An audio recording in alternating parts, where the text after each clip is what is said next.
अगर तुम देखो तो नीट में कितना समय है, ईमानदारी से देखो तो नीट में कितना समय है, शायद 80 दिन होगा।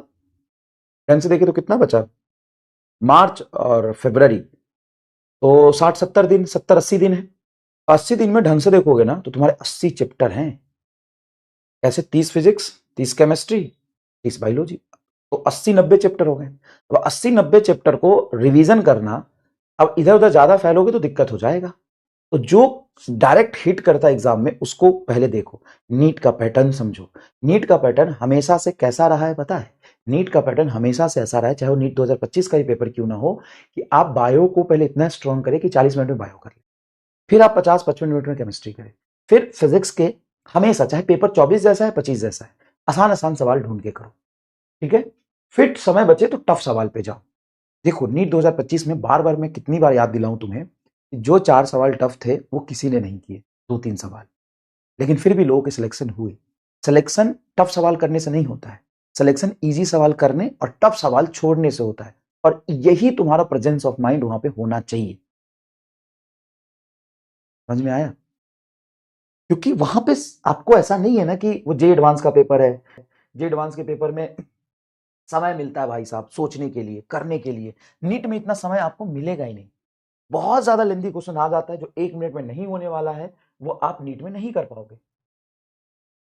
तो क्लास में क्यों किया हमने? कंसेप्ट बिल्डिंग के लिए, ताकि अगर हमारा लेवल नीट का ये है और हम यही पढ़ते रहे तो वही हार्ड लगे, थोड़ा सा और अच्छे लेवल की क्वेश्चन करेंगे, जेई मेंस पूरा कर लेंगे, जे एडवांस के रिलेवेंट क्वेश्चन कर लेंगे, तो हमारी सोचने की शक्ति, कलम चलाने की शक्ति ये बढ़ेगी।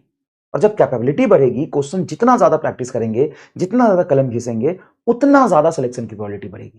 तो सबसे पहले आपको क्या करना है, सारे चैप्टर के जो मेन मेन इंपॉर्टेंट थ्योरी है, सारे क्वेश्चन नहीं रिवीजन होता है। क्वेश्चन रिवीजन करने का मतलब तो क्वेश्चन प्रैक्टिस हो गया।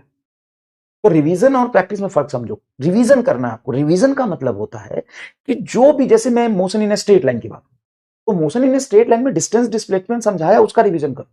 ग्राफ पे कैसे क्वेश्चन बनते वो देखो, नॉर्मली कैसे फाइनल पोजीशन इनिशियल पोजीशन से क्वेश्चन बनते वो देखो। हर क्वेश्चन की प्रैक्टिस नहीं करनी।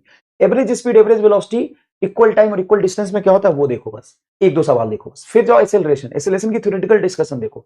फिर कांस्टेंट एसेलरेशन पे कैसे सवाल बनते हैं, रेशियो वाले सवाल कैसे होते हैं वो देखो। फिर वेरिएबल एसेलरेशन में इंटीग्रेशन डिफरेंशिएशन कैसे करते हैं वो देखो, उस पर सवाल कैसे आए हैं। बस ये करना है तुम्हें। मोशन अंडर ग्रेविटी में ड्रॉप करने के केस में क्या क्या होता है, फाइनल वेलोसिटी ग्राउंड पे कितना होगा, टाइम ऑफ फ्लाइट कितना होगा, ये चीजें देखो, ठीक है ना? ये चीजें देखो। क्वेश्चन की प्रैक्टिस कराऊंगा मैं बेटा, जितना कराया है वो बहुत सफिशियंट है, उतना भी कर लो बहुत है, लेकिन और मैं टेस्ट के फॉर्मेट में क्वेश्चन की प्रैक्टिस आपको कराऊंगा, चिंता मत करो। मिशन हाइड्रोट के लेक्चर आपके लिए बहुत यूजफुल होगा, क्योंकि जितना मैंने आपको क्लास में कराया है उसकी 90% चीजें वहां पे क्रक्स करके डाल दी है। और क्लास में बड़े बड़े क्वेश्चन, एडवांस के क्वेश्चन ये सब किए, वो स्टार्टिंग में कंसेप्ट बिल्डिंग के लिए था, ठीक है ना? अब उन सभी का रिवीजन नहीं करना है।